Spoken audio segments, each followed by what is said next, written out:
Cuma kana buah male embuah. Embuah.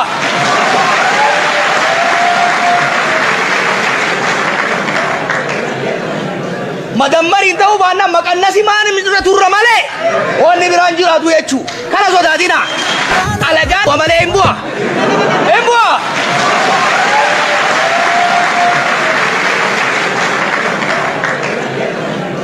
Madam Mari tahu mana makan nasi mana minta turun male. Oh ni beranjur atu ecu. Kana soda dina. Jalatus jibutus abamiya romora. Jalatus jibutus abamiya romora. Jalatus jibutus abamiya romora. Jalatus jibutus abamiya romora. Jalatus jibutus abamiya romora. Sodatin male. Sodatin male. Sodatin male. Sodatin male. Sodatin male. Sodatin male. Sodatin male. Sodatin male. Sodatin male. Abamiya Jalatus jibutus abamiya romora. Jalatus jibutus abamiya romora. Jalatus jibutus abamiya romora. Jalatus jibutus abamiya romora. Jalatus jibutus abamiya romora. Yoya mana ya kajata maratu nagayni kenya kawaka ko romada ko ne ramad de sanada kabu warasari barhe fakamultan naganu butari sari janna warasari ihe filleka akamultan yoya ila debida na shabar kafune noru qaribu ana dofu welcome to shabu media honda kesanu sagata tenya tara kesatiga kayro la masadi kawan yanne jara balisakya kali yarunge sifia kamal sagale ninjuru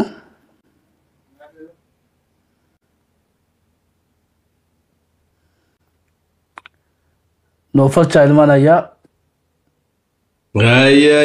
gamme kasumas yeroon geessen shabboo miidiyaan akkam jirtu yeroo xinnoodhaaf wal bira turee dhufanaaf fakkaata sagaleen kuni okay alright no problem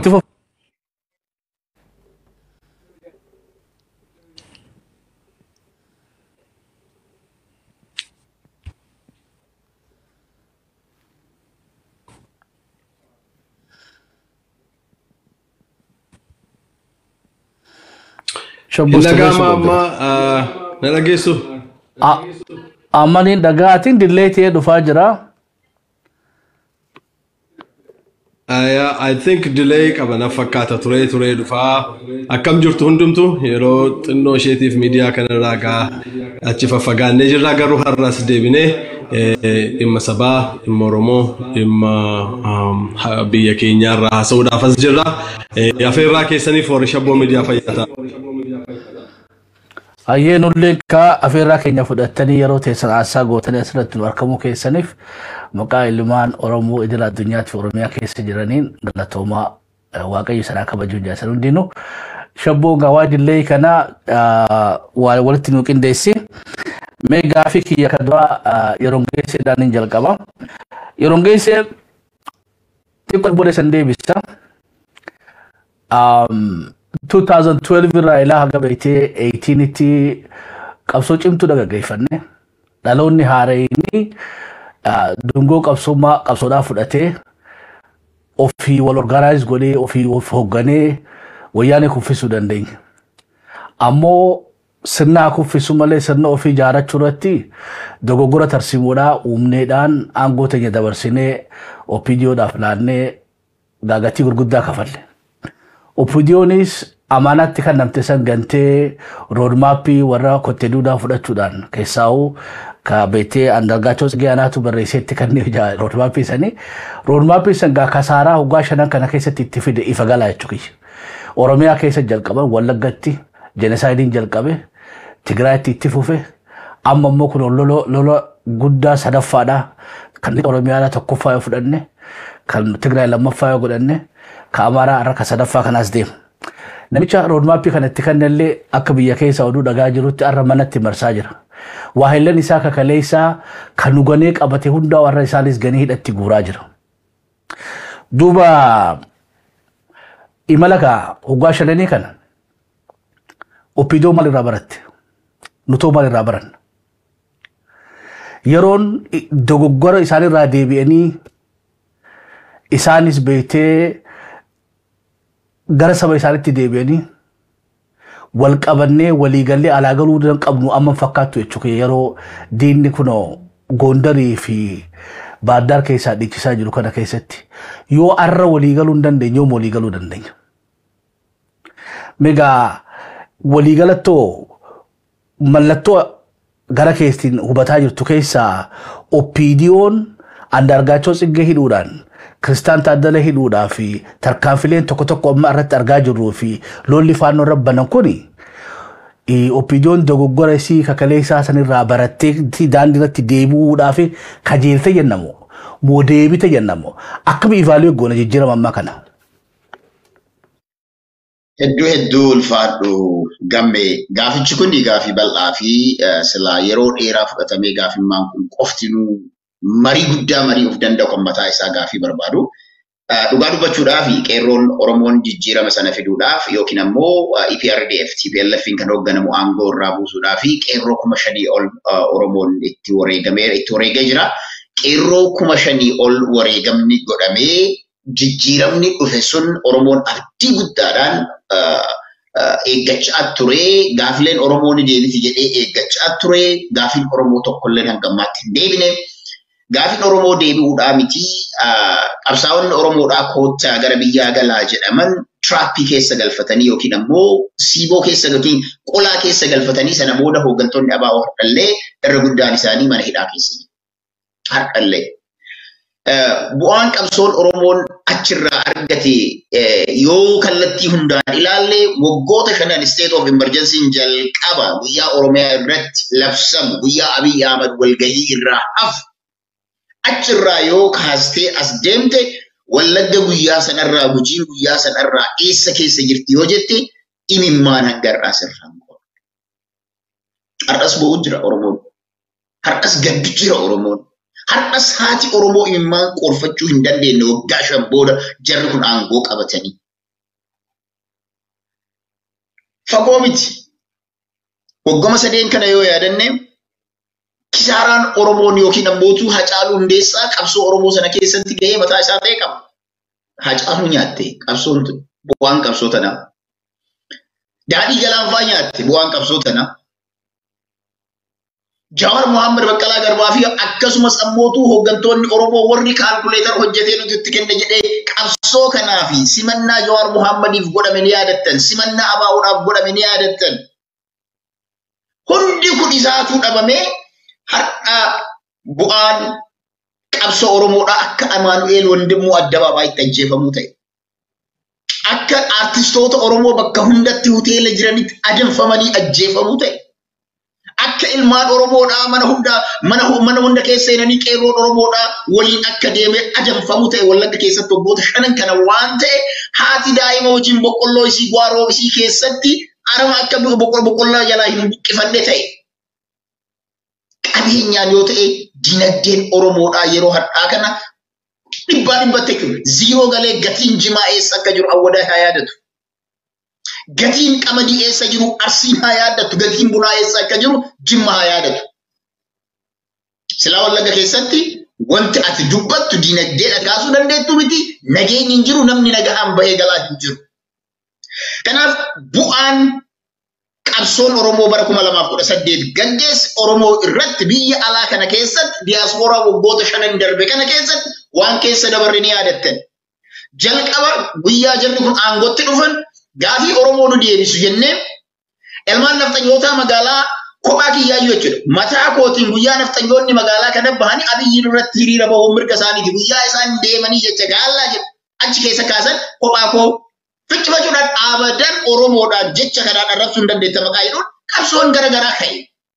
Booda nummaanuu asittuu kaanee jarri kun jijjiirama fiduuf deemanii warroonni sirna nafxanyaa sirna biyyattii qeenxee kana nurratti deebisuudhaaf deeman kan afoo dhaabbachuu qabnee إساني فوق دبانة ديجر سجون هيران ديجر جرا كان هيران بانة ديجر سا تيشرتي سنانجر آنن كمان سينا نا قلتي تجدين garuu deemnee qabsoon Oromoo ganame Oromoon salphate Oromoon Finfinnee keessaa uumaa bar Finfinnee keessatti afaan Oromoo dubbachuun ulfaatee ture jidduu keessatti uffata aadaa Oromoo uffatanii gadi bahuun rakkisaa ta'ee ture bar taaksii ilmaan Oromoo yaabbachuun rakkoo ta'ee ture bar kanaaf wantoonni waggoota shanan kana keessa dabarree qabsoon Oromoo yetaxallafoo tigil kitaab jedhamu kan jalqaba bahe suni dhugamatti qabsoon Oromoo maxxalafuun yookiin ammootu roadmappiin andargaachoo Tsigee hojjeteetiin itti kenne galmaan gahuudhaaf deemuu isaa guyyama inni alaabaa biyyattii sanaa jimbiilfatee qeebale guyyama inni siidaa Haile Sillaasee 4 kiiloo keessatti dhaabe guyyama inni siidaa Milinik 4 kiiloo keessatti dhaabe seenaa Milinik calii calanqoo fi harka muraa aanolee dagatame Oromoon kana hundaa lafa gadi gaa'ee inni kun hogguu dhaabatu Oromoon cal'isee laale. Guyyaa adiidhaan warri paaspoortii biyya lamaa qabdan nu keessaa bahaa jedhanii isaan dhaadatan. Harar bu'anii ammoo lakkaan paaspoortiin jenne ispoortii jedhanii mootummaan uummata Oromootitti kijibu. Guyyaa san Oromoon dammaquu qabaat ture. Garuu Oromoon hundi ija cufatee hin teenne hangi tokko dammaqee bosona seenee jira. Qaamni bosona seene sun warra dursee itti dammaqe. Qaamni kun hardhallee wama waggoota sadan kana nurratti raawwatame dagannee hiriira waggoota sadan kana biyya alaa kana keessatti bahan dagannee har'a shubbisa biraa keessa warroonni jiran nama hedduu agarra. Kanaaf waggoonni shanan darban Oromoodhaaf boo'icha Oromoodhaaf gadda dinagdeedhaan cabu mana isaa keessatti gadi bahee jiraachuu dadhabu waan biraa dhiisiba. Maallaqa Oromoon qonnaan bulaan Oromoo hojjete baankitti galchan malee kan kuma dhibbaa ol harkaa qabu saamaa jedhee mootummaan labsii baasee waraanaan Oromoo labsisaamsaa ture. Mee hubadhu walloon haadhannu qeerroo hin faalloo har'aa agartu kana irratti ambulaansii uummanni walloo bar mana isaa hunda irraa gubate araddaa hundatu gubate aanaa hundatu gubate hayyuun achi keessatti dhumate. Ilmi namaa madaa'ee mana hakimaa gudeemu ambulaansii keessaa gadi fuudhamee akka hoolaatti gorraame kan gorraasise mootummaa kana kan gorree faannoo. Achi keessa mana hidhaatii fuudhanii dillaan waan waggaa shan keessa mana hidhaa keessaa fuudhanii ilma namaa mana hidhaa isinii jijjiirra jedhanii dirree geessanii artistoonni magaalaa Finfinnee keessa 4 kiiloo cinaa taa'an rasaasa akkaataa itti dhukaasan irratti baratan. Qeerroon Oromoo zamana Oromootu biyya bulcha jennu keessatti hidhachiisanii Wallaggatti erganii hidhachiisanii Goojjamiin abbaa hin ceesanii Wallaggatti erganii morma namaatti muramee akka alaabaatti fannifame. Kaleessa obboleettiin tiyya tokko biyya UK irraa bilbiltee daqiiqaa 40 ol imimmaa isii irraa dhaabbanne. Obboleeyyan lama doktoroota lama Ameerikaa keessatti barattee biyya deebitee waggoota kana shanan kana keessatti dhabde. Isaan mana maatii dhaqaniitiin deebi'an. Kanaaf waggoonni shanan darbe qabsoon Oromoon godhee jijjiiramni dhufe jedhame. Qabsoon Oromoon ni boqata jedhamee yeroo eeggamutti Oromoon daranuu boqonnaa dhabee biyyattiin ammoo san biraayyuu darbamee Tigraay irratti waraanni baname. Hedduun ilmaan Oromoodhaa waraana Tigraay irratti baname kun waraanni kun sirrii miti. Biyyattii sana karaa nagaatiin ceesifamuu qaba. Kan badii balleessa TPLFinis yoo ta'e waraanni bifa sanaan banamu sirrii miti. Jennee afoo dhaabbachaa turre mormaanitti turre. Maaliif biyya sanaaf nagaa waan barbaannuuf. Itoophiyaan sirna federaalizimiitiin kan jiraattu taanaan sabaaf sablammoonni wal madaalanii akka uumaa yookiin bal'ina yookiin ammoo heddumina uummata qabaniin aangoo fi gahee dinagdee qabaatanii jiraachuu bakka qabaniif sun waan dhabameef. Hadda san bira darbee warri kaleessa TPLF irratti duule warri kaleessa TPLF daaraa goonee Oromiyaatti deebina jedhe deebi'amee waraana keessa seenameetiin Rabbiin dhugaan haadha Walloo dhiigni ilmaan Walloo dhiigni ilmaan Wallaggaa dhiigni ilmaan Gujii dhiigni ilmaan Tuulamaa hadda ammoo garagalchee isaanuma sanuu wal nyaachisee haala hamaa keessa biyyattiin yeroo jirru keessa waan jiruufi wanta kana osoo akkamiin yaadanna kan jennu taate sadarkaa wanta ittiin yaadatamu guyyaa tokkoo miti torbaan tokko irraa osoo dubbatame. Because Oromoon waan kaleessa dabarre keessa daganne fakkaanna wanti keessa dabarre hedduu kan irraa tuqee kan akka dhiisu na dhiba gamme. Galatoomii mee ittafaa kanarratti maal dabalatta? Waan really yeroon geessanii waan waggoota hedduu darban kana capture godheera darara Oromoon keessa jiru darara Oromiyaan keessa jirtu ilmaan Oromoo keessa jiran kaabaa kibbaa bahaa dhiyaa giddu galeessa iddoo tokko tokkotti rakkinichi hammaatu iyyuu malee akka Wallaggaa akka Gujii akka Walloo rakkinni hamaan hanuu mudatu iyyuu malee tokko lamaan ajjeesuun Harargee keessa jira tokko lamaan ajjeesuun Baalee keessa jira tokko lamaan ajjeesuun Arsii keessa jira tokko lamaan ajjeesuun Giddu Galeessa jira tokko lamaan ajjeesuun Jimma keessa jira Iluu Abbaaboor keessa iddoo hundumaa keessa jira Oromoon iddoo hundumaatti ajjeefamaa jira xiyyeeffannaan maasiidhaan immoo Gujii keessatti in maas jumulaadhaan immoo Wallagga keessatti jumulaadhaan immoo Walloo keessatti ajjeefamaa jiraaf isaan kana maqaa dhoofna maaliif barbaachisaadha waan ta'eef hammeenyi hamaan lafinnitti geggeeffamaa jiru dagachuun nurra jiru mootummaan kun durooniidhaan nu reebe beeki waggaa 5 darbe kana keessa mootummaan kun durooniidhaan nu reebe Wallaggaani durooniidhaan reebe magaalaa Biilaa magaalaa Mandii dhufee immoo Giddu Galeessatti Shawaa keessatti Tuulama keessatti durooniidhaan nu reebe mootummaan kun kana dagachuu hin dandeenyu rakkina kana waan OPDO'n waggaa 5 kana goote hayyuu Oromoo baay'ee fixe abbaa qabeenyaa Oromoo baay'ee fixe abbaa gadaa Oromoo baay'ee fixe artistii Oromoo baay'ee fixe qarreef qeerroo Oromoo hedduu galaafate seenaa Oromoo keessatti akka kana tumamne dhaanamne ajjeefamne hidhamne biyyaa baafamne kolaafamne hin beeknu mootummaa Tigraay jalatti mootummaa ilmaan Tigree jalatti iyyuu hamma kana miidhamne hin beeknu. Kanaaf yeroo baay'ee namooti kanaan dura iyyuu OPDO'n garmalee akka nun ajjeefnee fi TPLF tu nurraa eegaa ture jedhanii gaafatu namoonni baay'een. Bara Tigraay keessa bara waggaa 27 bushaan keessa OPDO'n akka kana akka isheen nun ajjeefneef TPLF tu nurraa eegaa ture jedhamaa jira beeki amma. Qaanii akkasii keessa jirra. Namoota tokko tokko afaan guutanii mootummaan kun mootummaa Oromooti. Aktivistootuma kaleessan wajjin haasaa turan amma biyyatti galanii lafa qunxuraa tokko argatanii yookaan mootummaan kun abaaboo baatee baandiraa baatee eerpoortiitti waan isaan simatee fi harrachi abbaani mootummaan kunis mootummaa Oromooti. Inni kunis kara tokko hojjetaa inni sunis kara biraa hojjetaa karaa adda addaa hojjetu malee hundinuu jedhanii haasa'u barbaadu. What a shame! Mootummaa Hacaaluu ajjeefte. Mootummaa Maanuweel Wandimmoo Addabaabayitti ajjeefte. Mootummaa Abbaa Gadaa Karrayyuu jumulaadhaan ajjeefte.